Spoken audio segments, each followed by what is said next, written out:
Hello मित्रों, जय श्री कृष्ण। આજની અમારી ટ્રીપ છે સુરતથી દ્વારકા। અમે પહોંચી ગયા છે રેલવે સ્ટેશને।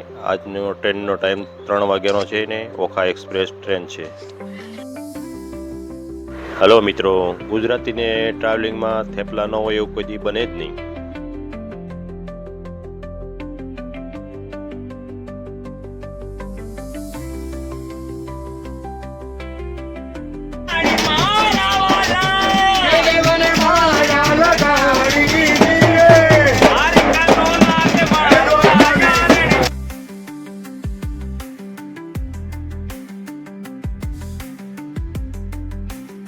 તો મિત્રો અમે પહોંચી ગયા છીએ દ્વારકાના રેલવે સ્ટેશન પર। મિત્રો રેલવે સ્ટેશનથી તમને રિક્ષા મંદિર સુધી મળી જશે અને 20 રૂપિયા ભાડું લે છે।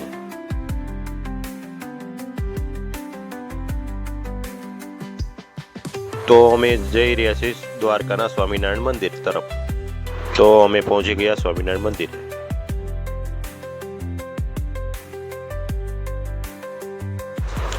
તો મિત્રો જોઈ રહ્યા છો સ્વામિનારાયણ મંદિર છે। અહીંયા રહેવાની જમવાની બધી વ્યવસ્થા મળી રહે છે।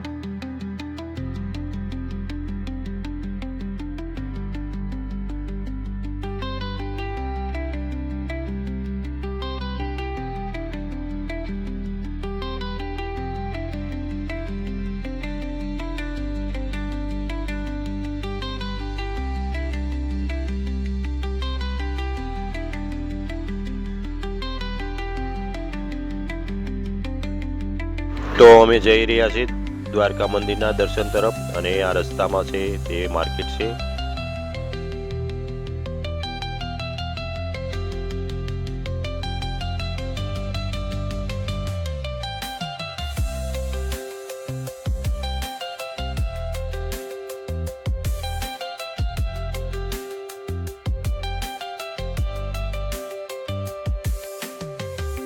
તો મિત્રો અમે મંદિરના દ્વાર પર પહોંચી ગયા છીએ, પણ અહીંયા વિડીયો શૂટિંગ ફોટોગ્રાફી સખ્ત મનાય છે। એટલે આ મંદિર તરફથી અહીંયા બહાર લોકરની સુવિધા ફ્રીમાં રાખેલી છે, ત્યાં મોબાઈલ જમા કરાવવાના રહે છે।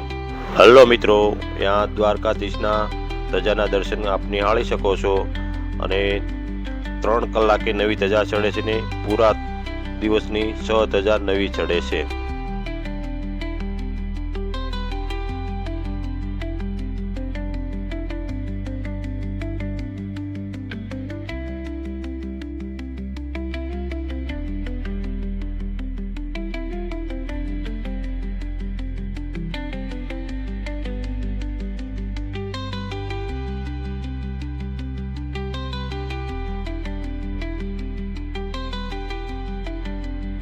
તો મિત્રો અમે દ્વારકાધીશના દર્શન કરીને હવે ચાલતા ચાલતા ગોમતી ઘાટ પર આવી ગયા છીએ। તો મિત્રો ગોમતી ઘાટ પર બધા દર્શનાર્થીઓ સ્નાન કરે છે।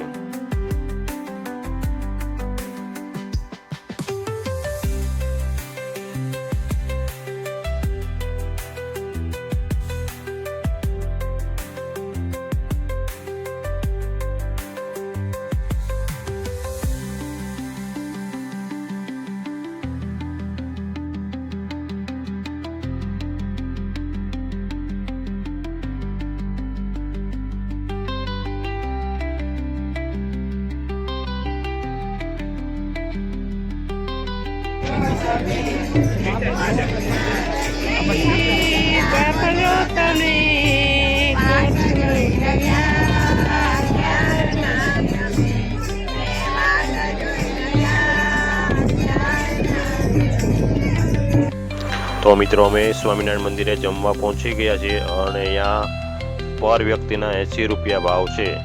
તો અહીંયા બપોરે અને સાંજે 2 ટાઈમ જમવાની સુવિધા છે।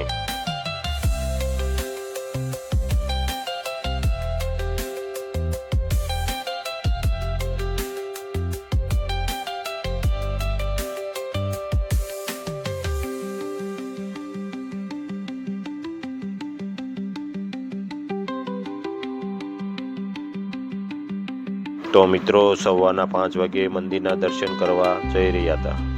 તો ત્યાં અમે પહોંચ્યા અને જોયું તો 1 થી 2 કિલોમીટરની લાંબી લાઈન હતી। તો હોળીનો તહેવાર છે એટલે લાંબી લાઈન છે।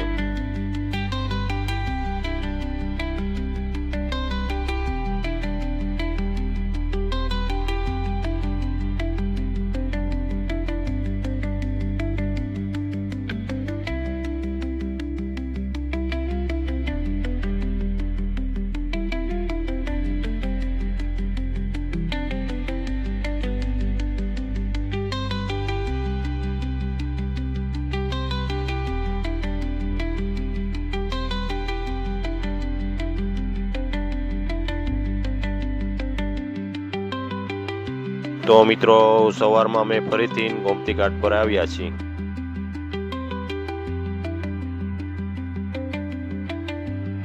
તો મિત્રો અહીંયા ઘાટ પર પક્ષીઓને ગાંઠિયા અને માછલીઓને ઘઉંનો લોટ ખવડાવવામાં આવે છે.